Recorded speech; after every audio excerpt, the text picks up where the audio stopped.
The Mercedes-Benz Interview Lounge. We've been so excited about today. Cedric, the entertainer, is here. He's here. Cedric. I don't know. I got that from Cardi B, where you just make noises. When you come on. Why not? I don't know. It's big, right? People love it when you make noises. We actually asked her why she made noises, and she has no answer. I don't know. It became a big thing. I was like, you know what? I'm biting that. I'm just going to make random noises when I eat. People are like, does he have Tourette's? Oh, my God. So last week, I was going down the list of, we have some great people in this week. Like, where's the list? Yeah. I'm like, what happened? We got that list. Oh, it's Cedric's laminated. Wait a minute, today. bro.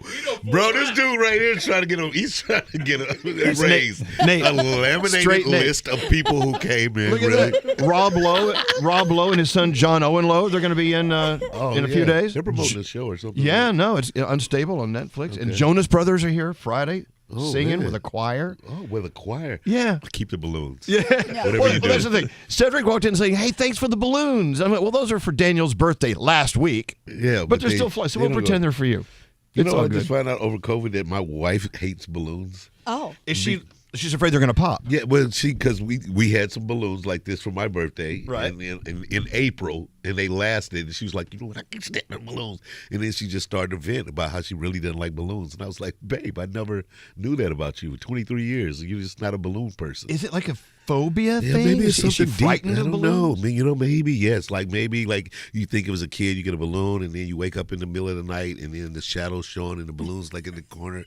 You know, it's kind of like a creepy balloon. I don't know. I just added that, but that's it. But I'm just scared. Now it's a whole genre of movies. I'm getting ready. Balloon 2. Well,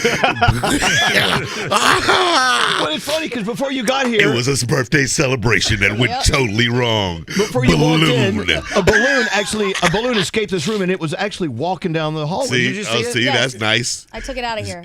Oh, you did that intentionally. So I really wanted to pop the balloons and scare people, but Elvis purchased these highfalutin fancy balloons that you cannot pop. They go, it's terrible. Oh, yeah. These are vegan balloons. Yeah. These balloons are GMO. They free range. Yeah, free range. These are free range balloons. Yeah, they're so good. They've been massaged. Yep. Yes, they're Kobe. They're Kobe balloons. Oh, great. Wagyu balloons. Everybody's like, these are the best balloons in the world, and that's how they sell them to you. I know. Well, we pay top dollar. Yep. You so, lots of reasons to celebrate. I'm always the first guy that says we need reasons to celebrate. The 100th episode of The Neighborhood. It's Monday on CBS, New noise, right? Guys. Thank you, Cardi. Oh, I got you. Don't worry. Okay. Do it. Oh, hold on. I got to turn on my Do it, volume. Cardi. Are you ready?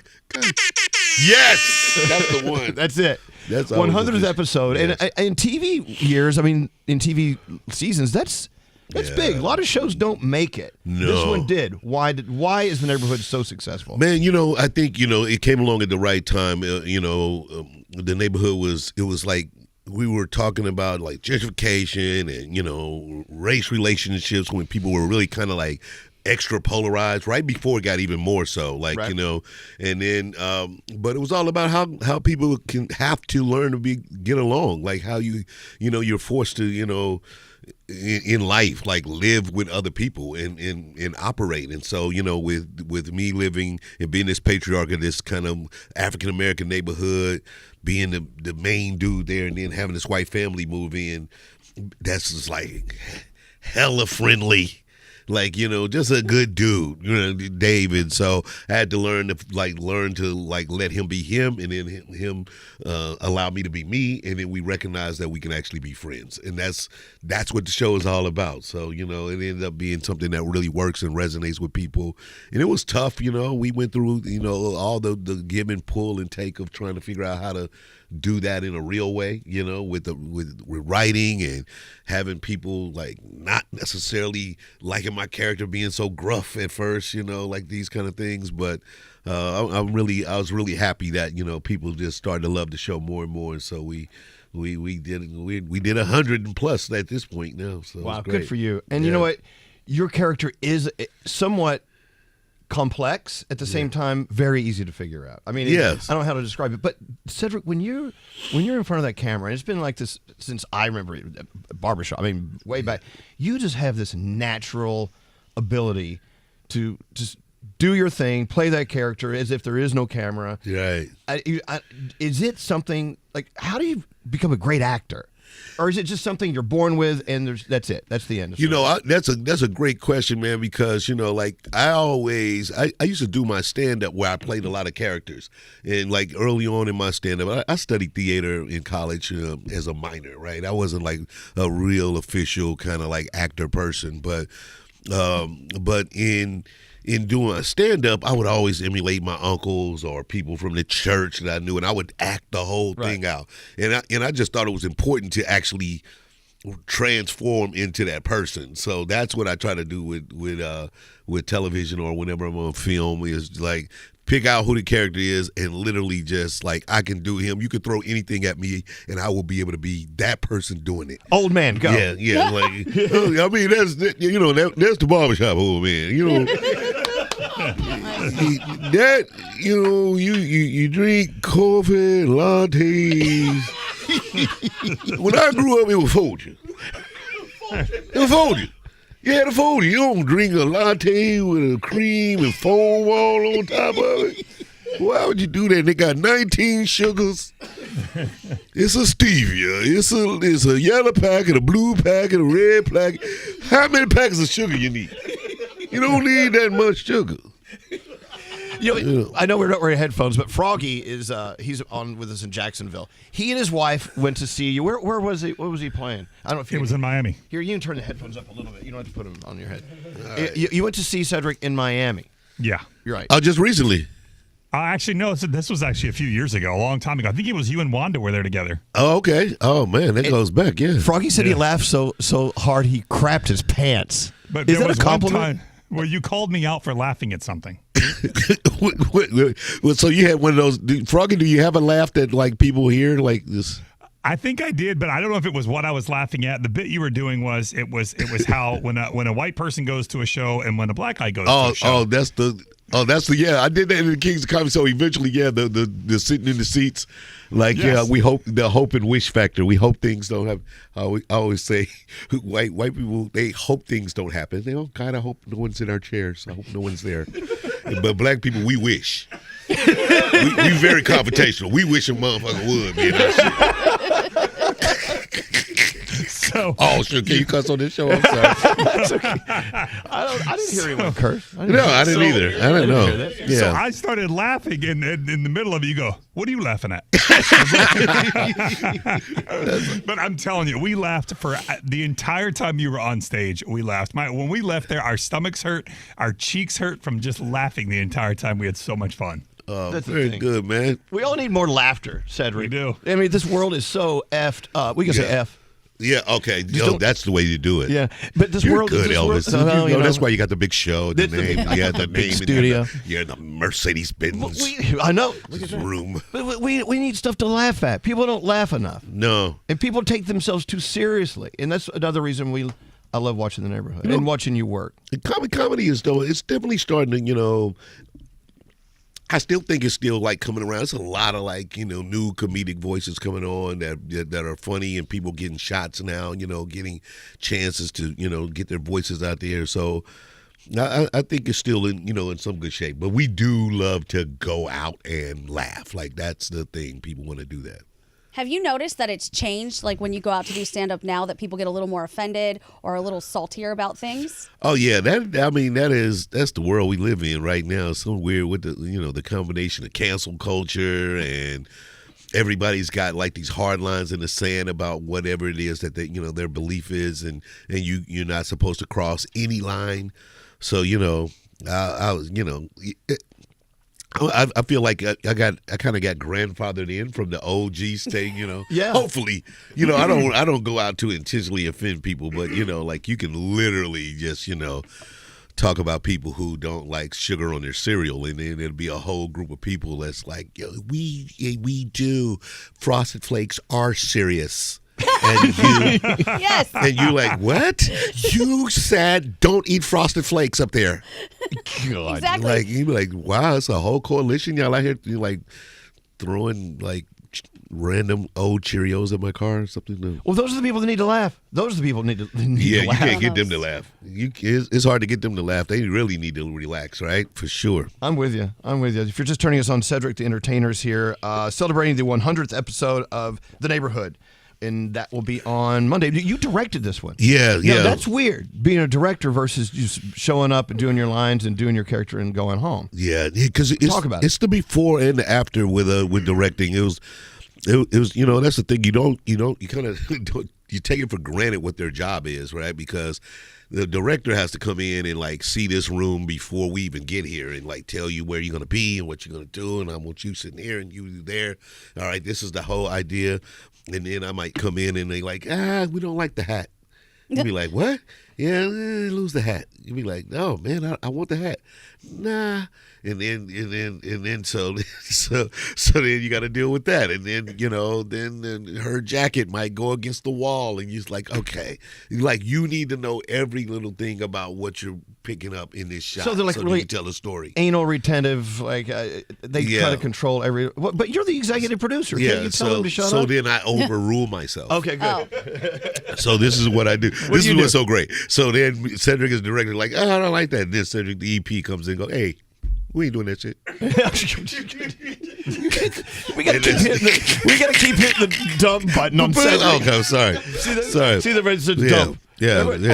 Next time you say a curse word, just push it yourself. I got it now. I see where it is. I see what it is. Just like on set, you be your own boss. Yeah, I got just it. gotta edit yourself out. There we go.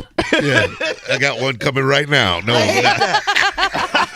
I really hate that we on public, frequencies we can't. It makes There's sense. 7 words we can't use. It makes sense though. Oh, that's one of the greatest bits ever. From Carlin? Carlin, yes. Yeah, that's so funny. But go ahead. How much of your real life is woven into the neighborhood? Have you had crazy neighbors? Because here in the city, none of us even know our neighbors or see them. It's so different, right? Yeah. Now, I mean, early in, when I first moved to LA, I did have some crazy neighbors, like because you move in, and it's the kind of neighborhood where everybody's somebody, so I didn't know, like a dude just, I couldn't park my car. He would come out and tell you like on the street, like that's his space, you'd be like, what? Like, yeah, man, you over on my space. They do that here in New York a lot. Like, you over on my space, bro. It's the street. Like, what are you talking about? Exactly. Like, yeah, so, and then you had to kind of figure it out, like how you get along, and then, or not. Right, and then it's the dog walkers, the people that like will just let the dog just come over your yard and use it, and curbing. That's when it became a thing. I didn't know the term. Curbing your dog. You have to curb your. Oh, I was thinking something That's else. when you pick up their stuff, but that used to be a thing. People thought they were doing you a favor, like fertilizing your right. lawn for you. I'm It's like they're littering. No, this is dog crap. Wait, in Brooklyn, where you were born and raised, the old ladies will come out. They'll put cones up in front of their house. Oh, yeah. We save Nice. spaces. They'll just put these Nice. garbage pails in the middle of the street until someone else comes home, and then their spouse could take the spot. Neighbors. I can't That's how stand it them. works. But here in New York, we're stacked up on top. Have you ever lived in New York? Have you ever lived here? Yes. I lived here. When I lived here a couple of times. I hosted Millionaire, and so I stayed here for about 4 months, which was great. And then that was good, man. And, I had an apartment, lived in, cool building, had some, It's nice. It's nice to leave, too. We get out of here. Yeah, I got out of here, too, right in time. And I got out in October, like right before winter hit. Right. And I was just looking at everybody like, sorry, guys. Yeah, see you later. Bye. Going back to California. Yeah. Everybody's like, oh, it's starting to get chilly. I'm like, I know. See ya. Hey, did you grab my sweater? Okay, I'm gone. Did you enjoy hosting the Emmys? Was it the Emmys? Yeah. I hosted the Emmys, 73rd, 72nd Emmys, one of the two. Like, Would you ever do that again? Is that kind of weird hosting a show like it's that? It's a little, it's For a little. It's easy, I bet. It's a good time, but it's a little stressful too because like unlike the Oscars or even Golden Globes, the Emmys, people do like that kind of raw humor where you take shots at people, but that's not really my brand. So I went out to have a celebration. We did this whole thing with, where we just, I had music and I had brought LL Cool J out. We had a good time, man. So, that was the celebration. And it was the first one where people hadn't been, where we were back out, Right. after COVID. So, so I would do it again for that reason. Like, I had a really good time doing it, but it's a lot of pressure to have like all the eyes on you in the industry, everything at once, and this expectation. I always say this about performing in your hometown. It's that people always think it's going to be great, like to go home to your hometown, but it's so much more pressure when your peer group, and everybody's looking at you and expecting you to do well. So if you miss, then it's that, that's my guy, but he didn't kill it, or whatever type thing. So there is pressure there. Yeah, it's a lot of pressure for it, so. I'm going to go ahead and kiss your butt for a second. Oh. Here we go. I think. Gandhi, what was that noise? You said. I just was wondering which direction this was going to go in. Kissing. Because she had a little inadvertent, like. Gandhi, she keeps an eye on me. I kind of wanted to hit the dump button. I'm ready. We all have a reason to hit that dump. I'm going to just sit on that dump button all day. Back to the butt. You could do anything. Cedric the Entertainer could host an award show. You can direct and be the lead character on this incredible show that's in the 100th episode. You could do anything. Is there anything acting wise or stand up wise or anything in the entertainment world that you would necessarily? No, you would definitely not do, other than like a nude lovemaking scene. What? Come on, sign me up, Wait, buddy. why would you do that? Are you serious? Why would you do that? Yeah. I would pay to see that. No. I was like, well, let's go. Like, don't, but okay, no. It got dark. No, okay, no. No. Actually, it is really one of those things where, as a person that likes to entertain people, I definitely want to try it all. Like we've done. I had a chance to do Broadway before, dramatic movies. I would like to do a little more drama probably. Right.